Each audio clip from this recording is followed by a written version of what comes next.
Robert est un personnage vraiment inspirant par je dirais, son humanisme et sa sérénité, son empathie et ses valeurs. Je réfléchissais un peu aux mots qui pouvaient représenter Robert. Je vais m'en arrêter là, je vais laisser la place à Robert. À toi, Robert. Merci Ignace et bonjour à tous. Félicitations à ceux et celles qui m'ont précédé. Un petit coup de cœur pour Sarou et Gracia. Vraiment, je me demandais qu'est-ce que je pouvais dire après vous. Vous m'avez beaucoup impressionné. Quelques semaines après le début du confinement, on a commencé rapidement à entendre que le monde ne serait plus jamais pareil, qu'on ferait face à un nouveau monde, que tout va changer. C'est grisant et à la fois assez inquiétant. J'ai passé, comme Ignace le dit, 35 ans de ma vie dans la même entreprise et je vis aujourd'hui dans la maison où j'ai grandi. Dit comme ça peut sembler un peu étrange que j'ai intitulé ma présentation « Vivre, c'est se réinventer » et que j'ai choisi de vous parler du changement. Mais la vérité, c'est que j'ai passé ma vie à changer, à me changer et à tenter de changer des choses autour de moi. Vous savez déjà ce que c'est que le changement. D'abord, vous l'avez par le monde du travail. Actuellement, votre industrie change. On demande aux entreprises de revoir leur modèle d'affaires. On demande aux entreprises maintenant de se réinventer. C'est le moins à mode. Vous avez peut-être vécu dans des entreprises qui ont connu des acquisitions où votre entreprise a été achetée. Dans un cas comme dans l'autre, c'est beaucoup de changements, c'est des mariages de culture. C'est bouleversant. Dans une société où les changements s'accélèrent, j'ai une bonne et une mauvaise nouvelle. Je vais commencer par la bonne nouvelle. Je pense que c'est une bonne nouvelle. C'est que vous n'êtes pas les seuls à vivre le changement. Les technologies ont un impact dans toutes les industries. Et cet impact-là est majeur. Je le sais, j'ai passé ma vie dans le commerce de détail. Entre la petite quincaillerie de mes parents à Laval et le commerce en ligne aujourd'hui, il y a un monde de différence. J'ai vécu la domination du petit magasin indépendant, puis celle de la chaîne de magasins, puis celle des surfaces de plus en plus grandes, puis l'arrivée de l'achat en ligne, puis le retour au magasin de proximité, et j'ai même pas 100 ans. Cette mutation du commerce de détail a été incessante. Elle a été essentiellement propulsée par les changements technologiques. Pensez aux services financiers, à l'industrie touristique. En 20 ans à peine, elles sont méconnaissables. Pensez même à la fabrication qui les va reposer, et qui repose déjà, mais de plus en plus sur des robots. Partout, le changement est incessant, partout, c'est une conséquence de la technologie. Et c'est très souvent pour le mieux. C'est ça la bonne nouvelle. Le changement va continuer. La mauvaise nouvelle, c'est que si vous n'aimez pas le changement, vous avez nulle part pour vous cacher. Justement parce que le changement est partout. Alvin Toffler, qui nous a laissé des œuvres impressionnantes, visionnaires comme Le choc du futur, La troisième vague, S'adapter ou périr, a écrit une phrase intéressante. Il en a écrit plusieurs, mais j'ai retenu celle-là. Le changement n'est pas seulement nécessaire à la vie, il est la vie. Par conséquent, vivre, c'est s'adapter. Toffler a écrit cette phrase-là au siècle dernier. Je vous dis ça pour que ça soit clair entre nous que nous ne sommes pas la première génération qui fait face à du changement accéléré. Autour de nous, le changement se produit et ni vous ni moi n'avons le contrôle. Nous sommes impuissants à changer, d'ailleurs, la plupart des choses qui nous entourent. On ne contrôle pas le changement technologique, économique, socio-culturel. En plus, dans l'entreprise dans laquelle probablement vous travaillez, vous devez vous conformer à des politiques, à des procédures. Vous devez respecter les façons de faire de votre entreprise. Dans la société, les lois changent, les règlements sont modifiés, les habitudes de vie évoluent. C'est vrai. Mais vous savez, même quand j'étais chef de la direction des entreprises, je réalisais que je n'avais pas la liberté absolue. Nous avons tous des contraintes. Mais il y a une chose dont je suis sûr. La liberté qu'on n'a pas ne doit jamais être un prétexte pour ne pas utiliser celle qu'on a au maximum, qu'elle soit petite ou immense. Et je vais la répéter. La liberté qu'on n'a pas ne doit jamais être un prétexte pour ne pas utiliser au maximum celle qu'on a, qu'elle soit petite ou immense. Quand il s'agit de changement, où est notre espace de liberté? Il y a il y a une chose que chacun de nous contrôle. C'est notre propre attitude face au changement. On peut résister au changement, on peut s'adapter au changement, de bonne ou de mauvaise grâce, ou on peut carrément l'embrasser. C'est sûr, le changement comporte une part de risque, mais la résistance au changement aussi. Même quand on est patron, on ne contrôle pas véritablement le changement. Comme président de Rona, j'ai passé 22 ans à m'adapter au changement qui se passait autour de l'entreprise. J'ai passé 22 ans à convaincre mon entourage à s'adapter aussi. Il fallait toujours s'adapter à l'environnement concurrentiel, à la technologie, aux changements dans les attentes des consommateurs et les comportements des consommateurs. Si on ne l'avait pas fait, l'entreprise n'aurait jamais vu l'an 2000. Vivre, c'est s'adapter, comme le dit Toffler. Je parlais d'attitude face au changement. Je pense que vous avez compris que la résistance au changement, ça ne m'apparaît pas comme une stratégie viable. Mais après, on accepte le changement plus ou moins de bonne grâce ou on l'embrasse avec enthousiasme. Les deux sont viables. Je veux dire, accepter le changement à reculons, parce qu'on n'a pas le choix, c'est assez pour survivre. Survivre dans la société, survivre dans le monde du travail, mais résister tout le temps, sans arrêt, ça ne fait pas des vies très, très heureuses. Et surtout, je crois que simplement accepter le changement imposé par son environnement, c'est d'abord une opportunité manquée. Pardonnez-moi, mais je vais prendre ma vie comme exemple. Pas parce que je crois que je suis très exemplaire, au contraire, simplement parce que si je suis devenu professeur, je suis quand même pas devenu un théoricien pour autant. J'enseigne à partir de mon vécu, de mon expérience personnelle, de mes bons coups et de mes erreurs. Mon vécu, c'est celui de quelqu'un qui a traversé toutes les étapes que je viens de décrire. J'ai commencé par résister au changement, puis j'ai accepté le changement avec réticence. Je suis devenu par la suite quelqu'un qui s'adapte de bonne grâce. Et j'ai fini par devenir, je crois, un agent de changement enthousiaste. Quelqu'un qui décèle le changement dans son environnement, qui déclenche ensuite le changement dans son entourage pour tirer le meilleur parti du changement autour. J'ai appris à voir dans le changement des opportunités plus que des menaces. Je le disais tantôt, je suis né dans la quincaillerie de mes parents, presque. Ils l'ont lancé quand j'avais 4 ans. Ils y travaillaient tous les deux. Alors, j'ai passé mon enfance à travers les étagères. C'était ma zone de confort. J'ai fait mes études à HEC. Mon ambition dans la vie, c'était de reprendre la petite quincaillerie de mes parents. Mais toujours rester dans ma zone de confort. Ne rien déranger. Ne pas prendre de risques. Il faut dire que j'étais un timide fini. À la fin de mes études, une petite parenthèse, j'ai réalisé que je devais faire face à un premier changement.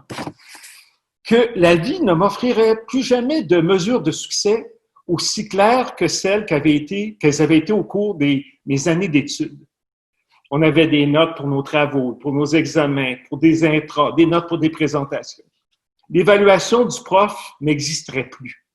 Mes progrès scolaires étaient difficiles à réaliser, en tout cas dans mon cas, mais faciles à mesurer. Dorénavant, à la sortie de l'université, je dois maintenant définir moi-même mes mesures de succès, d'échec et de progrès. Choisir mes critères d'évaluation et les éléments de notre vie sur lesquels je souhaitais être évalué. C'est pas seulement un changement, j'ai réalisé que c'était une nouvelle responsabilité que j'avais à assumer. Puis, je suis rentré chez Rona à reculons. Mon père m'a présenté au patron de Rona de l'époque, André Dion. À ma grande surprise, il m'a offert un emploi chez Rona en marketing. Je voulais pas aller travailler chez Rona. C'était pas ma zone de confort. Mais j'y suis entré parce que j'étais trop timide pour refuser l'offre. C'est vrai. Mon intention, au début, c'était de rester 6 mois, puis de me trouver le courage de dire, Monsieur, j'ai essayé, maintenant je me retourne dans la quincaillerie familiale. Merci, au revoir. Rona est une grosse PME québécoise sous l'impulsion de M. Dion. On a changé beaucoup vite. Alors, le président de l'époque m'a vite donné des responsabilités trop grandes pour moi. Du moins, c'est ce que je croyais. J'aurais pu me sauver, m'enfermer dans ma zone de confort, et j'y ai pensé, j'en ai eu envie, mais pas longtemps. Autour de moi, ça bouillonnait. L'entreprise vivait de nombreuses réincarnations. Parce que j'avais vu comme une entreprise? Non.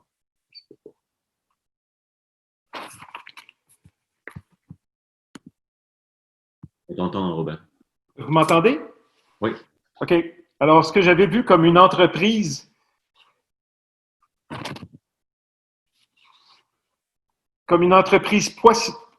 poussiéreuse, c'est en fait une organisation qui passait son existence à se réinventer, toujours en mode de survie. Les anciens m'ont raconté les batailles, les trésors d'audace, d'imagination qu'il avait fallu juste pour continuer de survivre pendant les 40 premières années. J'ai eu la piqûre pour les valeurs de Rona, pour l'énergie d'une entreprise en mode de survie, pour le changement. Mais avant de participer au changement de Rona, j'ai dû commencer par me changer moi-même. J'étais, je le rappelle, un grand timide. Si je voulais participer à la vie trépidante de l'entreprise, je ne pouvais pas rester dans mon bureau. Il fallait que je communique avec mes collègues et même que je fasse des présentations à mes supérieurs et même à des groupes de marchands. Je ne vous raconte pas les angoisses, que j'en perdais la voix au point de même pas pouvoir répondre à des questions ou que mes jambes tremblaient comme des feuilles mortes, des feuilles derrière un lutrin. Adieu la zone de confort.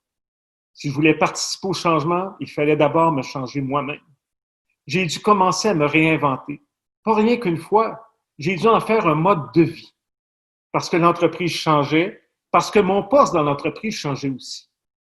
De promotion en promotion, il a fallu que je me réinvente chaque fois. Les habiletés d'un bon vice-président sont différentes de celles d'un bon chef de service. Mais me réinventer, ça ne voulait pas dire me renier. J'avais des valeurs. Je suis resté fidèle à mes valeurs. Je les ai raffinées au fur et à mesure que je prenais de la maturité. En fait, plus vous avez de responsabilités dans la vie, plus votre poste est élevé dans une hiérarchie, plus vos valeurs doivent être fortes, claires. Parce que les valeurs deviennent vos principaux repères, parfois vos seuls repères. Quand je deviens le patron de l'entreprise, j'ai appris des tonnes de choses, mais en particulier le changement. Le changement, c'est difficile. C'est nécessaire, mais c'est difficile. C'est enthousiasmant, mais c'est difficile.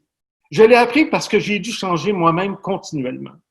Ce n'est jamais venu naturellement. Je l'ai appris aussi parce qu'au fil de mes promotions, j'ai dû persuader des équipes de plus en plus importantes de changer avec moi. À partir du moment où je deviens le patron, je dois me réinventer une nouvelle fois. Cette fois comme le principal moteur de changement de chez Rona. Je suis le chef de la direction, mais dans les faits, je suis le chef du changement. Je voudrais inventer un titre de Chief Change Officer. Identifier les changements nécessaires, puis faire en sorte qu'ils se produisent. C'est ça mon travail. Je fais tout ça avec une équipe formidable, mais pour prendre une expression à la mode, ma charge mentale à moi, la responsabilité que je ne peux pas déléguer, c'est le changement. Comment l'orienter, comment le provoquer, comment le dynamiser, comment le relancer. Si ça ne vient pas de moi, ça n'arrivera pas. Et si ça n'arrive pas, l'entreprise va mourir, j'en suis sûr. Est-ce que vous m'entendez toujours? Oui. OK, parce que je ne vous vois plus. Alors, Rona change continuellement de 1990 à 2012.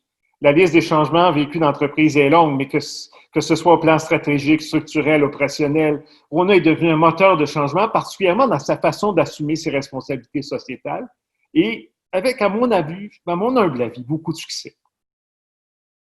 Ces années-là, dans ma vie, sont remplies de victoires et de défaites, autant personnelles que professionnelles. Mais ça m'a amené à réfléchir sur nos victoires et nos défaites comme des occasions de changement. Je me suis souvenu d'un passage d'un poème magnifique de Rudyard Kipling qui va comme suit. Si tu peux rencontrer triomphe après défaite et recevoir ces deux menteurs d'un même front, si tu peux conserver ton courage et ta tête quand tous les autres les perdront, alors les rois, les dieux, la chance et la victoire seront à tout jamais tes esclaves soumis. Et ce qui vaut bien mieux que les rois et la gloire, tu seras un homme, mon fils. Si tu peux rencontrer triomphe après défaite et recevoir ces deux menteurs d'un même front. La réussite peut donner confiance, elle doit donner confiance. En affaires comme dans le sport, quand on gagne, quand on réussit, surtout dans les ligues majeures, souvent c'est parce qu'on a du talent.